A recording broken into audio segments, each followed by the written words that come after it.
Podcast Saber Contábil em Movimento. Este é um espaço da Academia Brasileira de Ciências Contábeis, a Abracicom, para transformar o conhecimento contábil em debate relevante para a sociedade. Olá, que alegria ter você com a gente. Eu sou a professora Diana Vaz de Lima, da UNB e acadêmica da Abracicom.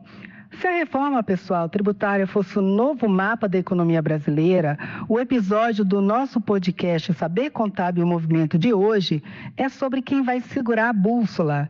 Vamos falar do Comitê Gestor do Imposto sobre Bens e Serviços, o IBS, o órgão que terá o desafio histórico de unificar a gestão tributária de estados e municípios. Para desbravar esse tema, recebemos Michele Roncallo. Ela é secretária da Fazenda de Florianópolis, capital de Santa Catarina, auditora de Finanças Públicas do Estado, membro atuante de discussões do Comitê Gestor e, recentemente, também é nossa confreira aqui na Academia Brasileira de Ciências Contábeis. Michele é uma referência técnica nacional em contabilidade pública e gestão fiscal. Seja muito bem-vinda, Michele. Olá, professora Diana. É uma honra estar aqui com a Abracicom. A reforma tributária não é apenas uma mudança de alíquotas, professora. É uma mudança de paradigma da Federação Brasileira. O Comitê Gestor, ele nasce, então, para garantir que, embora seja um imposto estadual e municipal, essa regra seja uma só. Afinal, é um imposto compartilhado com mais de 5.590 entes federados. E a gente possui no Brasil, possui particularidades econômicas e sociais bem distintas, né? Então, para o apontador, isso significa sair de um emaranhado de 27 legislações de ICMS e milhares de legislações de Imposto sobre Serviço, ISS, para um sistema de governança compartilhada. Isso é uma revolução na forma como o profissional contábil vai interagir com o fisco, mas o caminho até lá, de transição, exige conhecimento e preparo profissional. Pois é, Michele, sobre esse tema da reforma tributária, a gente não para de receber demanda de podcast aqui, viu? Então, a gente entendeu que falar do Comitê Gestor, para que ele serve, é um ponto de partida aqui da nossa série sobre reforma tributária. Então, queria que você explicasse para quem está nos ouvindo aí e ainda tenta entender o organograma da reforma, Michele, o que é exatamente o Comitê Gestor do IBS e por que ele não é apenas mais um órgão de arrecadação. Vamos lá, então o Comitê Gestor, ele é responsável por essa governança compartilhada desse novo imposto, o IBS, que é o Imposto sobre Bens e Serviços. A reforma, ela trouxe a contribuição, que é a CBS, que vai ser administrada direto pela Receita Federal e agrupa alguns tributos federais, certo? Que não é o foco nosso aqui, e o Imposto sobre Bens e Serviços, que é a aglutinação de ICMS e ISS, como falamos. E essa governança compartilhada entre os 27 estados da federação e mais de 5.570 municípios vai ser realizada pelo Comitê Gestor, com os 27 titulares de Estado e mais 27 titulares municipais e o mesmo número de primeiros e segundos suplentes, que estão sendo escolhidos por um mandato de 2 em 2 anos. O primeiro mandato, na verdade, como a lei foi aprovada este ano, ele já começou, vai até março de 2027, até porque tem uma eleição no meio, né? Mas o Comitê Gestor, então, é uma entidade pública que ele terá o acompanhamento de tribunais de contas, uma comissão de tribunais de contas, reunidos dessas comissões especiais, e ele tratará desde a regulamentação, nesse período de transição, do IBS, do ISS, do ICMS para o IBS, até a arrecadação centralizada, a fiscalização, para não ser fiscalizado por todas as unidades da federação, e a distribuição do IBS, que ele vai ser transitório, né? A distribuição não só para os estados e municípios, mas também a questão do cashback, certo? E o controle dos créditos do split payment. Michele, esse emaranhado de regras tributárias sempre foi um problema para o Brasil, motivo de muito debate, motivo de discussão, principalmente na prática contábil. Muitas vezes o profissional sofrendo aí com interpretações diferentes, né, com a guerra fiscal entre os entes federados. Na sua visão, o comitê gestor vai ter o poder de unificar essas interpretações? Será que ele vai ser a única voz do IBS? Na verdade, ele já começou, professora, porque a adoção, por exemplo, agora, da nota fiscal de serviço eletrônica de padrão nacional, ele já obrigou a revisar alguns padrões do ISS.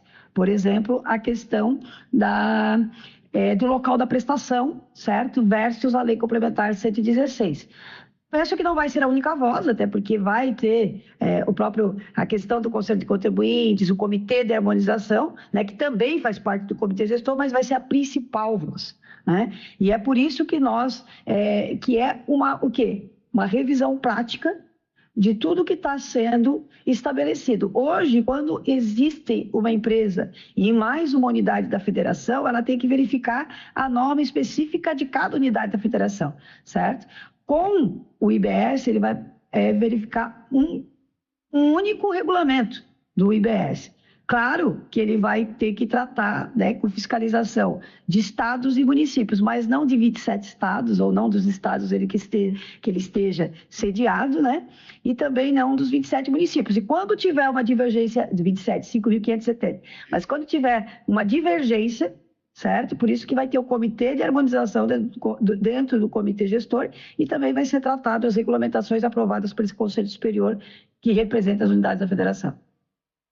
Michele, agora falando um pouquinho sobre a dinâmica de funcionamento e o papel dos estados. Você representa ali os municípios de capitais e médias cidades nesse cenário. Como é que é a dinâmica aí do funcionamento de um órgão que precisa equilibrar os interesses de 26 estados, do Distrito Federal e mais de 5.500 municípios? Como essas decisões, Michele, vão ser tomadas? Então, esse é um grande desafio, uma mudança de cultura, professora, porque nós vivemos num país continental com realidades, como você bem falou na sua fala inicial, né? Realidades sociais e econômicas bem distintas, certo? Então, equilibrar isso tudo, e até nós temos o quê? Municípios muito mais maduros na questão da fiscalização do ISS, né? Então, se nós formos pegar a arrecadação de ISS dos mais 5.500, não são 1.000 municípios que efetivamente atuam nessa fiscalização de ISS, né? Mas vai ser todos que vão ser ouvidos em relação ao IBS.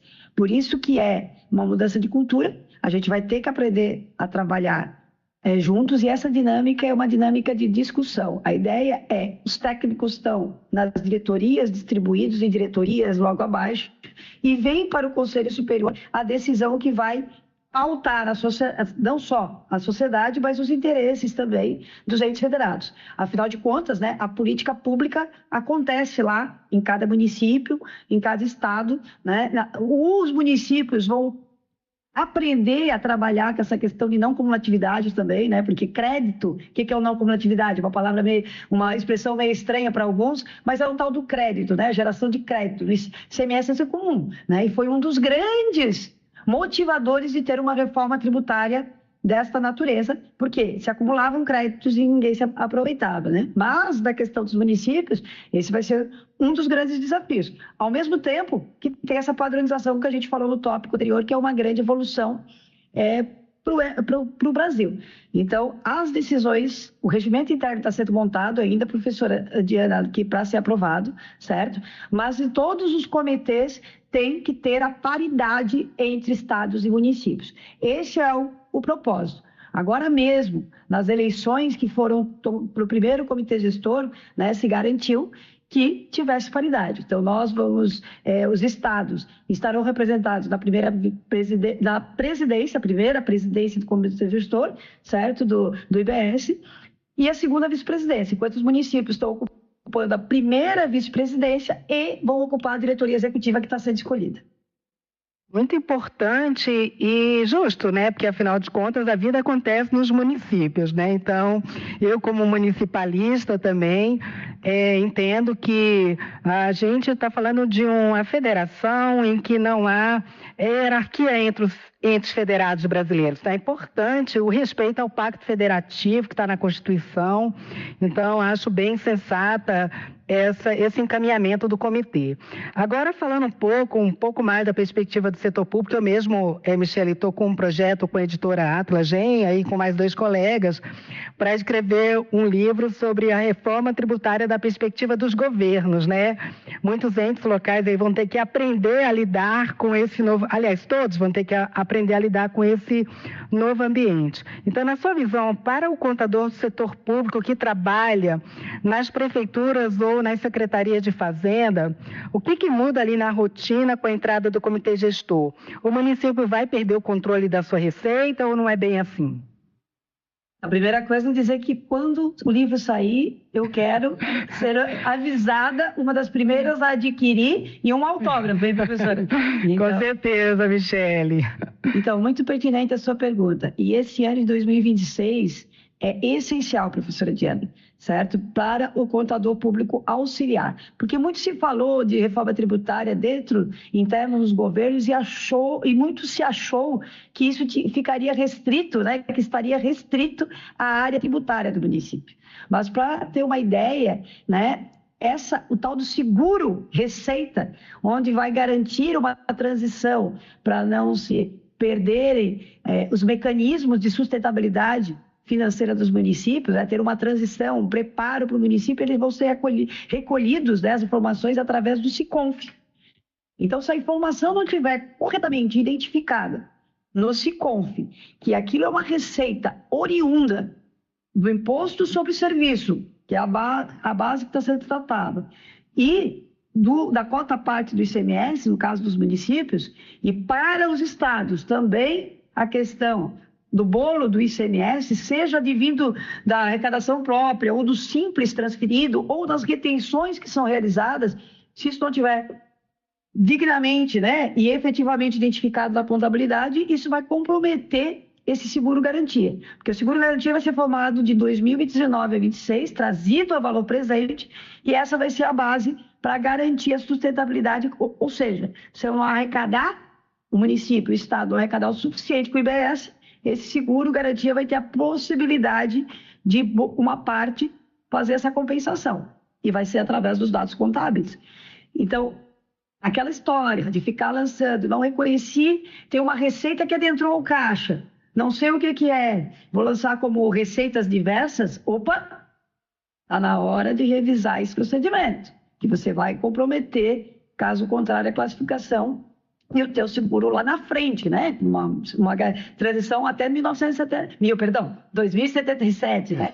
Então, precisa se revisar esses conceitos, né? Então, a ideia é classifica lá em DDO até identificou como ISS, né? Daí é um planejamento, professora. Por quê? ISS computa mínimo condicional de educação e saúde, né? Além de outros mínimos legais, certo? E só que eu tenho que planejar. Então, se eu vou reidentificar essas receitas, eu tenho que saber que isso também vai aumentar o bolo para eu vincular, mas vai aumentar o bolo essa necessidade para o município se autossustentar durante o período de transição, quando ele tiver efetivamente perdas. Muito importante neste momento, então, a gente treinar também os contadores públicos para isso. Até provoquei o meu pessoal, estou presidente da Abrasf também, professora Diana, me alongando um pouquinho, e o nosso pessoal do GT 08, eu já provoquei para eles, olha, quem quiser reclassificar aquilo que classificou no passado de receitas diversas, tem como? Tem. Sim, porque hoje a gente, por exemplo, faz devoluções de receitas pagas de duplicidade e estorna, certo? Se é uma receita continuada, faz o estorno na própria ali, né? Na própria receita e tudo mais. Daí tu reclassifica na receita correta. Mas vai ter que ficar de olho e alertar o gestor nesse planejamento das vinculações constitucionais, principalmente. Michele, olhando agora para o contador do setor privado e dos escritórios de contabilidade, o comitê gestor promete simplificar a vida de quem apura impostos. Na sua visão, isso significa que o custo de conformidade vai realmente cair? Na transição, professora, eu acho que ele vai aumentar no período de transição, porque a gente vai estar trabalhando já com a CBS, a partir de 2027, que é a contribuição, né, comandada pela Receita, e de 2029 a 2032, o IBS entra, certo? Com 10, 20, 30 e 40%, né? A cada ano, e depois 100% em 2033. Então, a gente, nesses anos ali, vai ter concomitante o ISS, o ICMS, que já existe hoje, certo? E vai ter já o IBS. Fora esse período agora de alíquota teste, que vai começar nos próximos meses, só está faltando divulgar, o Comitê Gestor tem um compromisso, junto com a Receita, de divulgar agora em abril o regulamento do IBS para alíquota teste e a cumprimento das obrigações acessórias de quem vai recolher ou não na alíquota teste, né? Então, no período de transição, ele vai aumentar, pode vir a aumentar o custo, ao mesmo tempo, essa questão da nota fiscal de serviço eletrônica, quando ele tinha vários APIs para cada tributo para cada ISS, onde ele estava instalado, né? Hoje ele precisa de um API único no padrão nacional, né?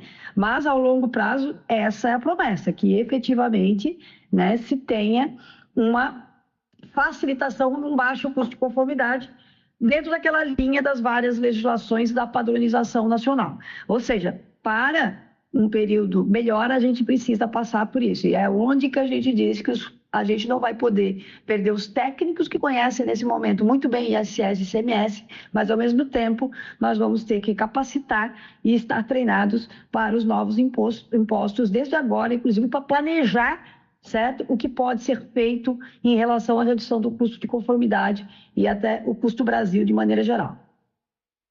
Outro ponto, Michele, que gera muita dúvida, e também a gente vai falar bem rapidamente, até porque nosso podcast aqui tem um prazo de limitação, é sobre o split payment. Na sua visão, como o comitê gestor operacionalizará essa tecnologia para garantir que o crédito tributário seja aproveitado de imediato pelas empresas? Então, tem dois tipos de mecanismos de split payment, né? Então, está sendo desenvolvido um meio termo neste momento, mas o split payment é o quê? Efetivamente, os créditos só serão considerados quando houver o efetivo pagamento. Isso foi muito debatido durante a reforma, porque a gente sabe que, infelizmente, as inteligências tributárias dos estados tiveram que investir muito no tal das empresas noteiras, né? Então, isso, para dificultar ou para que o aproveitamento de crédito seja exatamente para a operação que realmente exista, certo? Ele, então, é um mecanismo de liquidor, já vai, naquela parte da distribuição do comitê gestor, já vai ser distribuído ali no comitê gestor. Então, a ideia não é levar para o Estado e o Estado distribui. Não, a distribuição já vem lá em cima do comitê gestor no tópico de distribuição. Então, já retém, confirmou o pagamento, já distribui para fins de compensação desse crédito. Então, é muito importante também uma questão da educação fiscal. Isso também para o cashback, professora, que não foi abordado aqui, porque as pessoas vão ter que aprender a pedir nota fiscal, certo? Do seu CPF, do seu CNPJ, para ter esse aproveitamento e fazer os pagamentos, né, nos meios oficiais de pagamento, né? Que Pix e tal, mas vai ter que passar por instituição financeira, os meios oficiais de pagamento, para poder aproveitar. Muito bem. Falando um pouco agora como acadêmicas aí da Brasicom, né, para os nossos ouvintes pesquisadores, estudantes, né, quais são as fronteiras de estudo que você acredita que o comitê gestor abre? Onde a Academia Contábil deve colocar sua lupa agora, Michele? Primeiro que é um IVA dual inédito, né? Então, não existe no mundo, né? Tem vários, eu acho que começa com a história da comparabilidade, né? Então, temos ali a possibilidade de comparação dos IVAs do mundo, certo? Antes, né? Quais são as fronteiras de estudo que você acredita que o comitê gestor abre? Onde a Academia Contábil deve colocar sua lupa agora, Michele? Primeiro que é um IVA dual inédito, né? Então, não existe no mundo, né? Tem vários, eu acho que começa com a história da comparabilidade, né? Então, temos ali a possibilidade de comparação dos IVAs do mundo, certo? Com aquilo que está se pretendendo no Brasil, o que a gente aprendeu, ou o que falta aprender, começa por aí. Mas toda a questão que preocupa um pouco também é a questão da origem e destino Isso preocupa muito. Tem muita gente tentando demonstrar se vai perder ou se vai ganhar imposto, né? Muitos entes federados, mas às vezes esquecem que para verificar isso vai ter que ver qual que é o impacto na economia local, qual que é o meu fortalecimento da economia local, porque a gente faria um ganho e perda se ficasse as empresas tudo como estão, né? Sediadas na minha cidade como estão. Então, mas como vou projetar, como vai impactar as minhas receitas, certo? Como vai impactar minhas empresas daquela localidade versus o impacto da minha receita para depois tratar da projeção se eu ganho ou perdo. Isso não está sendo, não é uma tarefa fácil. Na parte de quem trabalha com compras e licitações, uma demanda já de agora, professora, não é nem do IBS. Se o CBS entra no que vem, vai impactar nos preços públicos. Eu vou abandonar a tabela, o portal de compras, onde que eu comparo preços, porque querendo ou não querendo, o CBS já entra no que vem, né? Então, como é que eu vou fazer essa comparabilidade e abandonar ou não? Eu vou adaptar a comparabilidade, né? Então, eu preciso saber desses impactos para não ter o problema também de sustentabilidade financeira ou insustentabilidade financeira por causa dos meus contratos ali na frente, né? E toda a parte do federalismo fiscal, a própria governança, essa parte de contabilidade tributária digital, né, de recolher as informações, de ter acesso às informações, da transparência, acho que nós temos muito a evoluir. Acho que a academia agora ganha um riquíssimo olhar e a importância dos balanços, do ranking, né, o que o ranking de informação fiscalidade, da informação fiscal pode aglutinar para melhorar essa informação da reforma tributária e como escalonar a questão LRF. Né? Como que eu vou respeitar os limites da lei de responsabilidade fiscal, né? Se vai ser impactada a minha receita, eu não sei. Né? Então, a gente precisa revisar muita coisa. Eu acho que tem um campo enorme para a academia contribuir para isso, porque a gente não vai ter braço dentro do setor público, de quem trabalha especificamente dentro do setor público, para atacar todas essas frentes. Michele, caminhando aqui para o encerramento do nosso podcast Saber Contábil em Movimento, se você pudesse dar um conselho para o contador que quer se preparar para interagir com o comitê gestor a partir de agora, qual seria esse conselho? Primeiro é acompanhar, né? Para interagir com o comitê gestor, né? Nós temos já uma página, né? Um site onde a gente está publicando todas as notícias ali, certo? Já vai sair o portal de atendimento, muito importante, assim, os municípios e os estados, eles não têm autonomia para responder pelo IBS. Quem vai decidir sobre o IBS pode ser o que aquele estado acha, o que aquele município acha, mas quem que vai responder pelo IBS vai ser o comitê gestor e as publicações oficiais. Então, busque as informações oficiais, né? Achismo não vai ajudar agora. Nós mesmos temos muitas dúvidas. Então, vai sair o próximo regulamento agora em abril e não é a versão final. A gente já tem que publicar por causa da alíquota teste, mas a alíquota teste é para isso, para a gente testar, inclusive, os regulamentos. Então, isso é muito legal, de pegar aquilo que a academia está buscando também, né? A Brasicom está buscando, reunir o quê? A teoria com a prática e remodelar, isso é ciência, né? E com a prática verificar quais os vieses, quais as motivações, o que eu preciso efetivamente consertar, né? Ou revisar. Então, esse momento, usem realmente, entrem na alíquota teste, certo? Entrem no sentido, não na alíquota, né? Naquilo que for disponibilizado do comitê gestor, para serem piloto, para serem pioneiros, eu sugiro que utilizem, certo? Para testar. E para verificar o que você tem que adaptar internamente também, e até mesmo para verificar, trazer para nós, representantes lá no comitê gestor, o que vocês pensam e a gente possa levar adiante ou não. Michele, realmente a gente vai ter que ter várias audiências para falar desse tema. Nossos ouvintes aí que estão mais interessados também no tema comitê gestor. Michele acabou de dizer, né, que vai vir algumas regulações, algumas regulamentações. A gente está aí em processo de aprendizagem também. Então, a gente viu que o comitê gestor não é apenas burocracia, é a espinha dorsal de uma nova era fiscal. Então, agradeço demais, Michele, a sua aula aqui, a sua disponibilidade, uma agenda disputadíssima. Eu sei disso que a gente tentou marcar algumas vezes. Então, é muito importante que que o nosso profissional contábil entenda que o comitê gestor está sendo formado para dar segurança jurídica ao seu trabalho, mas a atualização é a nossa responsabilidade profissional. Então, Michele, mais uma vez, muito obrigada. E você, ouvintes, sigam a Abracicom, acompanhem nossas publicações e até a próxima edição. Você acompanhou o Saber Contábil em Movimento. Abracicom, do conhecimento à prática que transforma.